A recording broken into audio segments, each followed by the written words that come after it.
एक सोनू की बात नहीं, आज सोनू वो बच्चा आवाज़ उठाया है तो पूरी दुनिया की नज़र में होगा।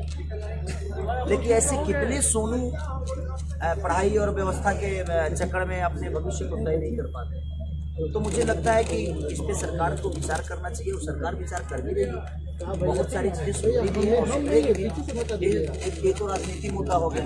वही तो मैं चाहता हूं कि आज अगर बेहतर कॉलेज अगर अपने तरफ बनते हैं तो हमें भी अब उस बेहतर कॉलेज में अपने बच्चों को बिहार के ही स्कूल में डालना चाहिए, चाहे वो प्राइवेट हो या सरकारी। आज हम अपने बच्चों को मुंबई पढ़ने के लिए भेजते हैं, बाहर गांव पढ़ने के लिए भेजते हैं, सिर्फ इसीलिए ना कि हमारे बच्चों का भविष्य तय होगा।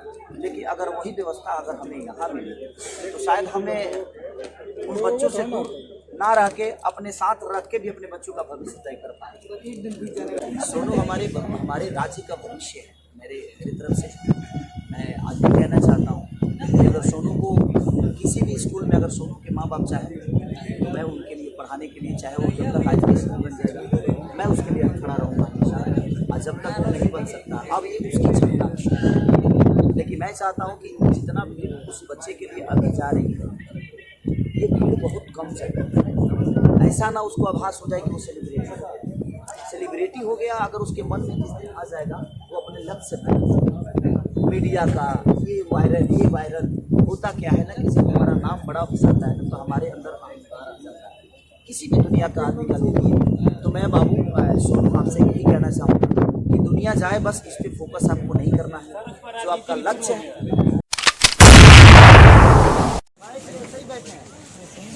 आपके इंतजार में बैठे खाली होते हैं। ये मेरे को 8 ही बजे बोले थे, इसीलिए मैं देखिए 8:02 पे आया। हम लोग लेकिन 6:30 का टाइम दिया गया।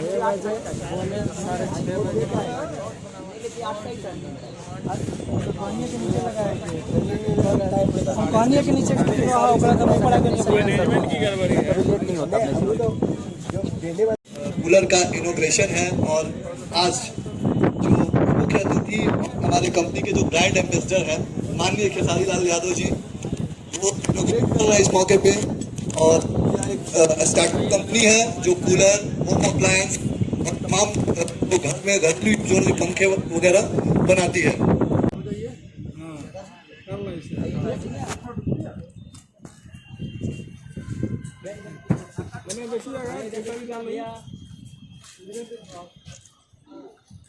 एक और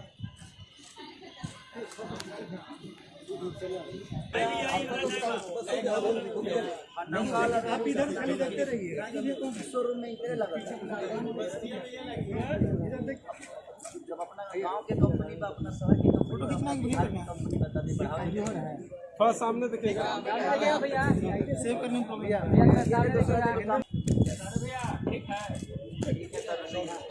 जल्दी।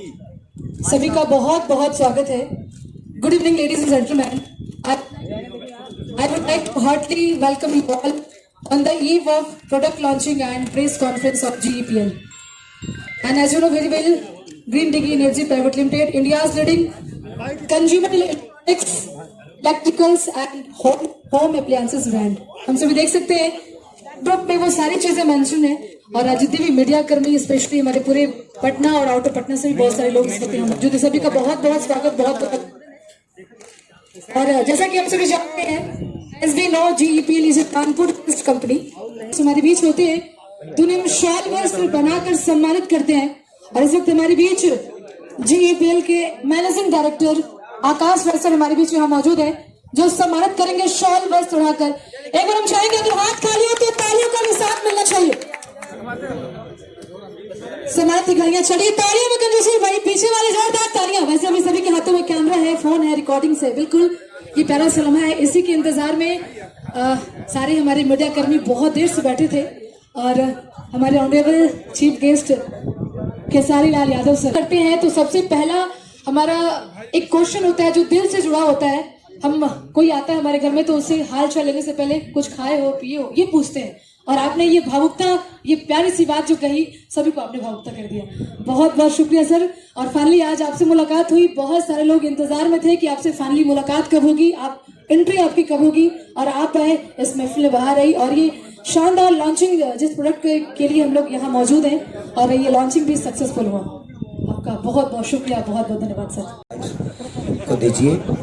और यहाँ आने का एक ही उद्देश्य है मेरा, क्योंकि ये अपने बिहार की कंपनी है ग्रीन डीजी, जिसके डायरेक्टर हमारे आकाश जी, इनके बहुत सारे लोग जुड़े हैं।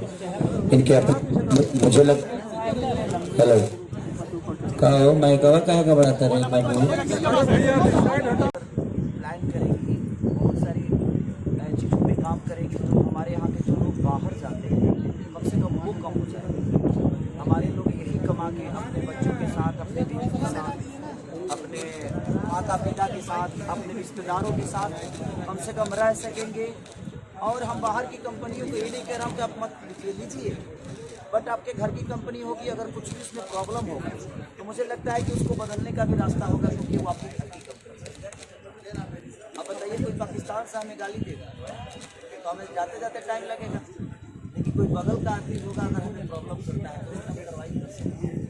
तो हमारे कहने का मतलब ये है कि अगर हम अपने लोगों को ही आगे बढ़ाएं, अपने लोगों पे मेहनत करें और अपने लोगों के साथ रह के, अपने परिवार के साथ रह के अगर हम लोग पैसे कमाएं तो उसमें उन्नति सिर्फ आपका ही नहीं, पूरे बिहार का है।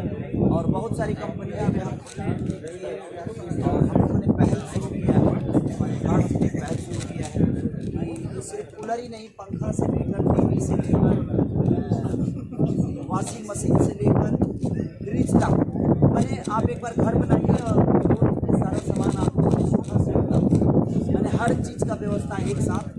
और कंपनी छपरा में भी लगी है, गोरखपुर में भी लगी है, पटना में भी लगी है। हमारे बिहार में कोई फैक्ट्री नहीं है, इसलिए हमें मजबूरन अपने घर परिवार को चलाने के लिए हमें कहीं दूसरे राज्य में जाना होता है। आज कोरोना काल में देखिए, अगर वो फैक्ट्रियाँ हमारे यहाँ होती तो इतने सारे वर्करों को पैदल चल के आने की जरूरत नहीं। तो मैं इसीलिए इनके साथ जुड़ा, और मैं बिहार की जो भी कंपनियां होगी मैं उनको खुला ऑफर देना चाहता हूं कि आपको जब भी लगे कि आपको मेरी ज़रूरत है और आपकी कंपनी को दुनिया को बताने के लिए आपको मेरी ज़रूरत है, तो आप बिल्कुल धड़क हजारी के पास आइए, क्योंकि वहाँ एक बिहार का बात है। और मैं भी नहीं चाहता कि मैं भी मुंबई जाकर काम करूँ, लेकिन मुझे अगर व्यवस्था मिलेगी तो मैं भी यही काम करूँगा। मेरे भी बच्चे यहीं के स्कूल में पढ़ेंगे, मेरा भी इलाज यहीं के अस्पताल में होगा। तो हम दूसरे को जो पेमेंट दे रहे हैं, पैसे दे रहे हैं, तो हम दूसरे राज्य को जो बढ़ा रहे हैं। हर राज्य हमारे लिए सक्रिय है, लेकिन मैं चाहता हूं कि जिस तरह हर राज्य बढ़ा है, बड़ा हुआ है, उसी तरह हम चाहेंगे, हम सब मिलकर चाहेंगे ये कंपनी ग्रीन डीजे सिर्फ मेरा नहीं, इनका नहीं, मुझे लगता है पूरे बिहार की कंपनी होनी चाहिए। क्योंकि ग्रीन डीजी अगर एक बढ़ता है तो उसमें सिर्फ आकाश जी नहीं बढ़ते हैं, बल्कि हम सब बढ़ते हैं, क्योंकि हम अपनों के लिए काम कर रहे हैं। तो हमारी कोशिश है कि ग्रीन डीजी को जहाँ तक हम बिहार की एक ही फैक्ट्री नहीं, कम से कम 200 फैक्ट्रियाँ लगे ग्रीन डीजी का, जो कि हर घर में ग्रीन डीजी ही दिखे रूप में। ग्रीन डीजी का ही अभी तक कूलर चल रहा है, और बाकी भी पहले से जो मेरा पुराना घर है वहाँ भी मम्मी के लिए, पापा के लिए, सबके लिए जो भी व्यवस्था हो सकती है, गर्मी के लिए, ठंडी के लिए, वो सब ग्रीन डीजी की वजह से ही जा रहा है मेरे घर में। और मुझे अच्छा लग रहा है और सब लोग खुश भी हैं कि कम से कम अब 2 पैसे हम दे भी रहे हैं तो हम अपनों को दे रहे हैं, अपने बिहार को दे रहे हैं। और मैं सबसे यही कहूँगा कि कोई भी कंपनी ब्रांड तभी बनती है और बड़ा तभी होती है जब हमारा विश्वास लगता है। लेकिन अगर हम अपनों पे ही वही विश्वास अगर जगाएं और अपना विश्वास अगर रखें तो मुझे लगता है कि हमारी भी कंपनी दुनिया की एक नंबर 1 कंपनी होगी। लेकिन आप सबके प्यार की बदौलत ही हो सकता है। आप अगर प्यार नहीं देंगे तो शायद ही नहीं संभव है। अच्छा भैया, बिहार की बात की है तो अभी बिहार का शिक्षा व्यवस्था पे काफी उंगली उठ रहा है। नालंदा का एक सोनू काफी ज्यादा ट्रेंड कर रहा है, इसको लेके क्या कहेंगे? एक सोनू के पीछे पूरा देश पड़ा हुआ है, लेकिन बिहार में लगभग 1,84,66,000 बच्चे सरकारी स्कूल में पढ़ते हैं, तो उन सारे सोनू के भविष्य का क्या होगा भैया?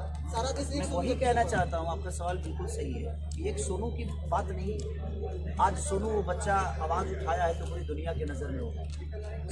लेकिन ऐसे कितने सोनू पढ़ाई और व्यवस्था के चक्कर में अपने भविष्य को तय नहीं कर पाते।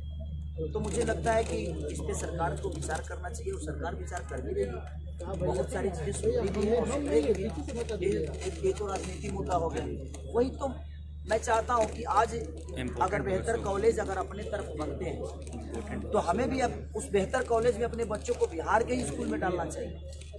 चाहे वो प्राइवेट हो या सरकारी। आज हम अपने बच्चों को मुंबई पढ़ने के लिए भेजते हैं, बाहर गांव पढ़ने के लिए भेजते हैं, सिर्फ इसीलिए ना कि हमारे बच्चों का भविष्य तय होगा। लेकिन अगर वही व्यवस्था अगर हमें यहाँ मिले तो शायद हमें उन बच्चों से दूर ना रह के अपने साथ रख के भी अपने बच्चों का भविष्य तय कर पाए। सोनू हमारे राज्य का भविष्य है। मेरी तरफ से मैं आज भी कहना चाहता हूँ कि अगर सोनू को किसी भी स्कूल में अगर सोनू के माँ बाप चाहें तो मैं उनके लिए पढ़ाने के लिए, चाहे वो जब तक आज के स्कूल बन जाएगा मैं उसके लिए खड़ा रहूँगा हमेशा। और जब तक वो नहीं बन सकता अब ये उसकी क्षमता है, लेकिन मैं चाहता हूँ कि जितना भीड़ उस बच्चे के लिए अभी जा रही है ये भीड़ बहुत कम जाए। ऐसा ना उसको आभास हो जाए कि वो सेलिब्रिटी हो गया। अगर उसके मन में जिस दिन आ जाएगा वो अपने लक्ष्य तक मीडिया का ये वायरल होता क्या है ना कि जब हमारा नाम बड़ा हो जाता है तो हमारे अंदर अहंकार आ जाता है किसी भी दुनिया का आदमी का देखिए। तो मैं बाबू सोनू आपसे यही कहना चाहूँगा कि दुनिया जाए बस इस पर फोकस आपको नहीं करना है। जो आपका लक्ष्य है, एक बात बताएं आपसे, राजनीति कहाँ शुरू नहीं है। जब आप अच्छा करेंगे तभी आप राजनीति होगी, आप बुरा करेंगे तभी राजनीति होगी। लेकिन हमें उस पर फोकस ना करके हमें अपने भविष्य के ऊपर फोकस करना चाहिए, तब हमारा बिहार उन्नति में आएगा, हम उन्नति में आएंगे। तो मेरा टारगेट यही है कि बिहार की जितनी भी कंपनियां होगी, जहां भी उनको लगे कि हमें प्रमोट करने की जरूरत है, इस बिहार को कंपनी को सिर्फ मैं यही प्रमोट नहीं करना। मुझे लगता है कि गुजरात हो गया, नेपाल हो गया, हमारा कलकत्ता हो गया, इससे सटा हुआ जो भी राज्य होगा मैं कोशिश करूंगा कि बिहार प्रेजेंट करे अपने सामान को वहाँ ले जाए और लोग वहाँ तक विश्वास करें। आप सब बिहार के लोग जहाँ जहाँ भी हैं, आप कोशिश करिए कि आप वहाँ के दुकानदारों से बोलिए कि भाई हमें ग्रीन डीजी का सामान दो। तो हमें लगता है कि अपने बिहार से चीज़ें सामान अगर वहाँ जाएगी तो हमारा बिहार बड़ा होगा। और मैं चाहता हूँ कि जितने भी हमारे मीडिया कर्मी हैं, आप लोग दुनिया के दूसरा तीसरा स्तंभ, तो आप अपने माध्यम से हमारा नाम बुझा हम गोने बजा मैंने जितना बुझाई उतने नहीं बोलो। जितने भी हमारे मीडिया कर्मी इस वक्त यहाँ मौजूद हैं, सभी ने अपने अपने क्वेश्चंस के अनुसार अपने जवाब दिए। अब यहाँ से हमारे बीच से यहाँ गुजर रहे हैं हमारे आज के chief guest honourable Tushar Lal Yadav ji, जो कि एक्टर भी है, सिंगर भी, हमारे बिहार के जाने माने नामचीन कलाकार। और इस वक्त उनसे मिलने के लिए